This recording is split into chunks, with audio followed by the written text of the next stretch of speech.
here this time with our question moment that we include after every episode. First of all, I want to thank all of you guys for supporting Love, Miles, and Music. We are having a wonderful time filming our journey. I mean, there's so much love between Chris and I. First, is friends. And the many miles that we've traveled in our relationship, it all started with us being long distance and meeting, which I will get into shortly, meeting in Atlanta. And gosh, we had to get really creative, trying to meet at different meeting points. If he was going to be in Virginia, for instance, that's closer to me since I was in Atlanta. So Miles has always been a part of our journey. It's not something that's new. But the music is how we met. I was really intrigued by this question today because it really fits with the title of our show. And of course, it's such a beautiful question. The question is from Raketa Carr. How did you and Chris meet? For those of you who have attended a show of Chris's, of course, one of many shows in the past 2-3 years, Chris has a little interlude where he talks about how we met. So many of you know this story already. The interlude is also followed up by one of my favorite songs, one of many of my favorite songs.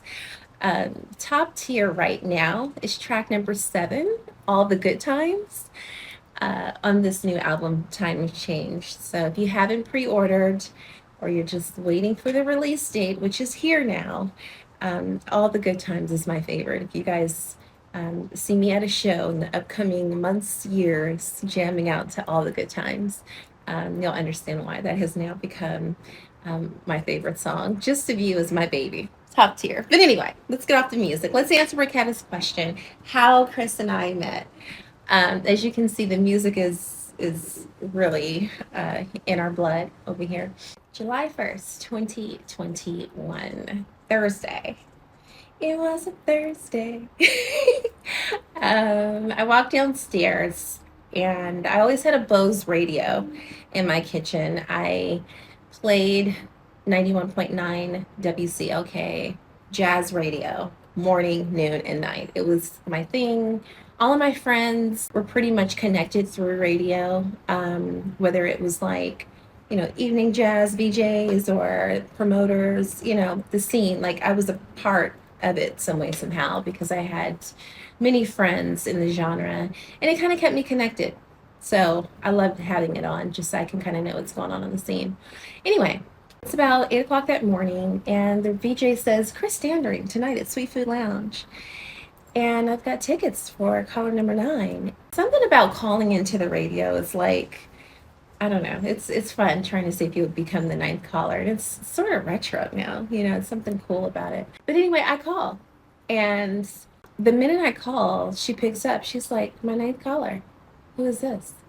And I say, Erica. She's like, Erica, you're going to see Chris Standring tonight at the Sweet Food Lounge. How do you feel about that? And I'm like, all the while I'm sitting here like, who is Chris Standring? I never heard of him, ever. So I win the tickets, give her all my information, and now I'm stuck with, do I want to go anywhere tonight? Didn't even really, consider if I wanted to go. And I had a little iPad refrigerator situation where you can look up music and your apps on your refrigerator. So immediately I'm like, Chris Standring, whatever. Liquid Soul comes up. And I said, okay, I know this song. I definitely know this song. I'll see how I feel. So 2 o'clock, 3 o'clock, 4 o'clock, confirmed. I'm not going anywhere. I'm tired for the day. I don't want to do anything. Something came over me at about 5:30, 5:45. Maybe I'll go, but I'll go a little late just to get a drink and say hi to Doc and keep it short. Show started at about 7:30. I got there at 8:30. Okay. One thing about me, I'm working on my time management. I'm not always the earliest bird. I'm not always the one who's on time. I walk in. I remember seeing this tall, handsome man on the stage. Didn't really pay it much mind because immediately when you see a man uh, like that, like that, handsome, tall, lean, just all the things, immediately you think, oh, he's married. And I was not trying to look at anyone romantically at the time. I mean, I was really happy with being single anyway. At the end of the show, Doc says to Chris, hey, I've got someone I want you to meet. And Chris walks over, and obviously he was attracted because he sits down and we immediately engage. And we're talking about politics, we're talking about my relationship podcast, which I will leave in the description if you guys want to head over there and look at some of that. We're talking about all the things immediately, but one thing I noticed was like this energy, like, body language. I'm sitting here in the booth and Chris is moving closer and closer and closer. And it wasn't like I could see his body move. I'm just like within minutes, how did you get all the way over here? It was almost like he was inching, almost like how the sun moves. We don't see it moving, but it's moving. That's how the body language was happening in that moment. And I just remember being all the way in the booth at one moment, like, okay, can't move back any further. So Chris says we exchange numbers. Here's the thing, I feel like he gave me his number, but he says I gave him my number. It's not like me to give out my number. I think I'll have to do some background research on that. But he says I gave him my number. He kept calling. So maybe we exchanged numbers. I gotta backtrack. So he gets back to LA and he's calling. And I just kind of blew it off because I felt like I don't want to be with an entertainer. And I just remember Doc in my ear, like, why wouldn't you give him a chance? Why are you drawing conclusions? Why are you being like that? You should really see what he's about. And I said, I told myself that's an elective decision. Let it grow organically, and maybe you'll know whether or not you want to talk to this person. So anyway, fast forward, he's calling, calling, calling. November comes, and yes, I blew him off for 3 to 4 months. He called intermittently. It wasn't like he was calling every day. But November comes and he asks for one date. And I said, okay, we'll give you one date. So the way Chris tells the story is he told me that he had a flight to London with a stop in Atlanta, which everyone knows Atlanta is a major hub. So I agreed. Then Chris buys the ticket. So he never had the ticket.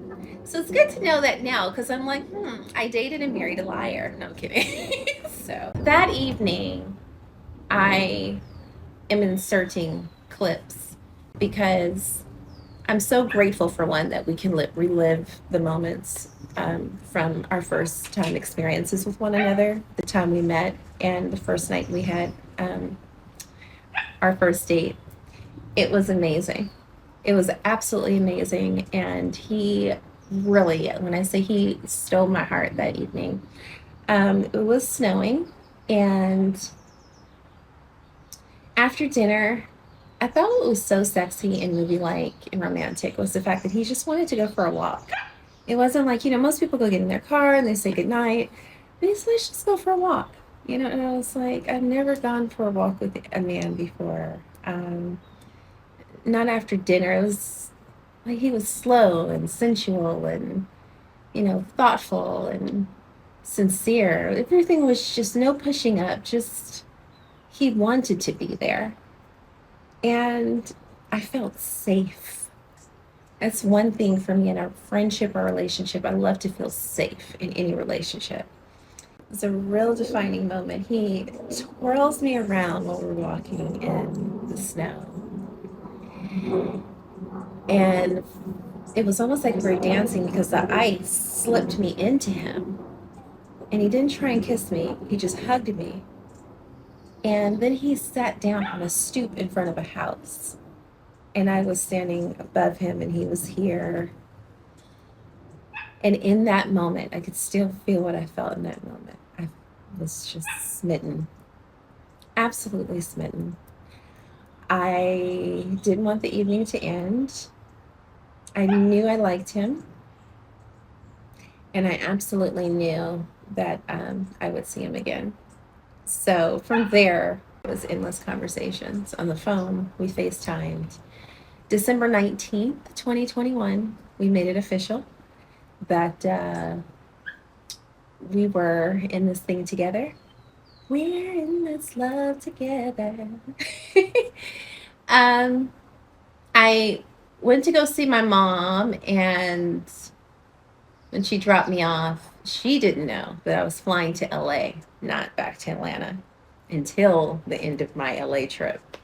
But you got to keep some things for yourself. So get down to LA, and I was so nervous. I'm like, should I be really going to see this guy? It should be the other way around.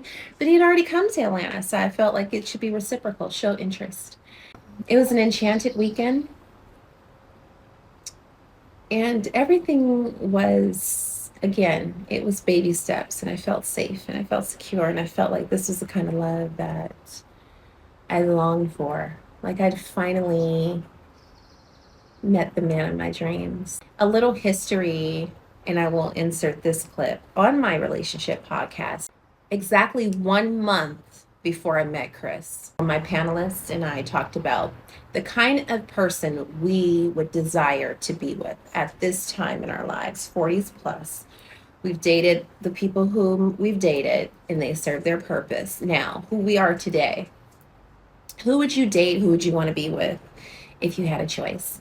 And in that video, I'll insert the clip right here. Okay, for me, I have so many. Of course I do. My and I hate we can only list one because I want to go down my list. But Richard Gere. And there's like this fantasy I have where he is just like, not only is he so hot, but his masculinity and his energy that comes through. Stunning. Okay. Maybe we need to flip this. Gushing, like, okay, you're blushing actually. Like, okay. Yeah. I'm turning the heat up. Right. Good for a fan, y'all. I mention Richard Gere, and I talk about a regal, handsome, tall man, and with the resemblance of this actor Richard Gere, because I mean I've always been attracted to him. So after that episode, I was expounding on this whole idea of this guy. I want his name to be Chris. Like, I love that name, Chris. Like Christian, Chris. I love that name, Chris.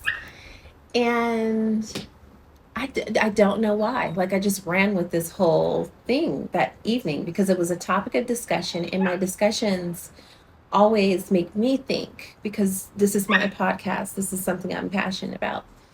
So I talked about what he looks like. I prayed his name would be Chris. Exactly 1 month to the date, July 1st, I meet Chris Standring. And I don't know how I manifested this. It wasn't anything where I'd done massive research on manifestation and I had to align myself with all these stars and burn incense, excuse me. It just happened. I just said what I wanted. I was crystal clear, and poof, here it is. And I think the thing about the dodging was I couldn't believe it. He's just all the things beautiful. And that's another reason why I wanted to start this show, so viewers could see this amazing, beautiful human being outside of just music. He's a phenomenal human being. We continued traveling and meeting up. Of course, Chris would come to Atlanta and I would go to LA to visit. And I found myself going to LA quite a bit because, I've got family in California. I'm from California, and it made sense for me to kind of be here more. But we would meet up. So if he had a show, like I said, in Virginia, or if he had a show in Florida, it's only 5 hours away. And that's how our travels together really started. And I just kind of found like, this is working because I also feel comfortable being able to travel to places I've never visited, I like the fact that we're doing this in harmony and I feel a part of his life. I fell in love with the idea of, okay, this is not only love and romance, but it's us in this life of travel and seeing the world and meeting different people and seeing places I've never visited. And then the music. Seeing my actual friends, drummers, bass guitarists on the road. I mean, I can't tell you how many times I've run into people who I already know, and it's like, what are you doing here? Or they're actually playing for Chris, and I didn't know. So it turned out to be love, miles, and music.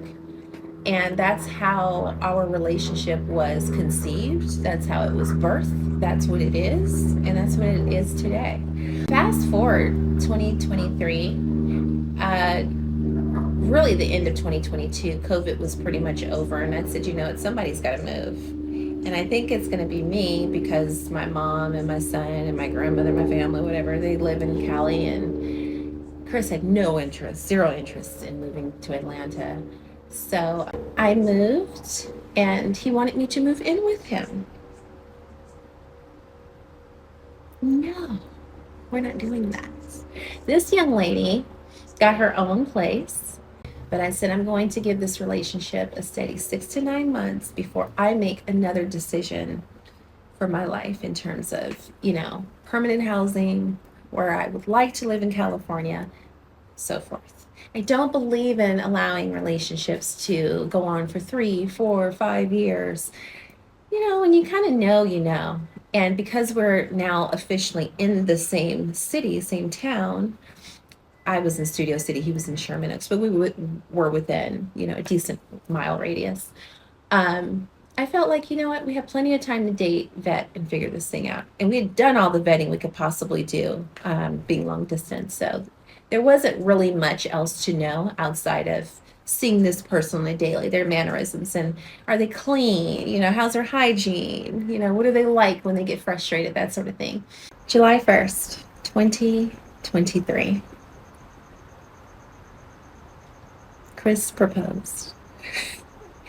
I thought I was coming over to his place for an intimate dinner, and I walk in and I see candlelight everywhere. I see roses. I see a table outside with candlelight. Music's playing. The house smells delicious. And he's really looking sharp. Like, he's really looking sharp. Super sharp. I felt like something was up, but I wasn't quite sure because I'm like, we're at his home. So I'll just let this play out. The minute we put our forks down post dinner, Chris says, hold it right there. I've got something for you. And he grabs my arm, takes my hand, and asks me to come and sit right here. There's a table right here. I don't know if you guys can see it. There's a table right there. So I'm sitting right here. And he's down right here on his knee. And he proposes. Right here in this setting. I wasn't shocked, but I was like, is anyone here? Like, is anyone getting ready to pop out? Are there videographers here? Like, okay, it's just me and you. I was elated. I wasn't elated because I got the ring. I was elated because this man stepped up, and after years of meeting the people who were not necessarily for him, he had found his person and I had found mine. And I don't know, it's something about being a little older. You don't have all the spark and excitement, like, oh my God, I'm getting married. And no, it's like, I found the person I can honestly do my journey with and feel safe with. And he feels that way too, and we're gonna solidify this love. This is a real thing. There's something mature about getting engaged after 40. It's so beautiful. Immediately I knew I wanted a fall wedding, and I didn't want something hanging over my head for the next year. I just don't know how people do it. It's so stressful. So I said, you know what, I'd love to get married in November. And God, we circled around the date. so much because there were some people who were available, some people who weren't, and then there was the venue. Is this place going to be open? Is there a noise ordinance policy? Is it going to cost more to stay, to do it on this date? There were so many things we had to circle around. But I knew I wanted a fall wedding, and I didn't want to wait. Didn't want to wait to the next year. I didn't want to wait. A lot of things were on my mind about getting this date right, and we chose November 4th, 2023, which is a beautiful date to me. I will never forget that evening. We had an angelic garden wedding, and my girls were dressed like garden angels, like Tinkerbells, and very whimsical. I just wanted the experience to be outdoor in nature, which was an expression of growth, life, God's earth, grounding, stability. I wanted to get married in nature.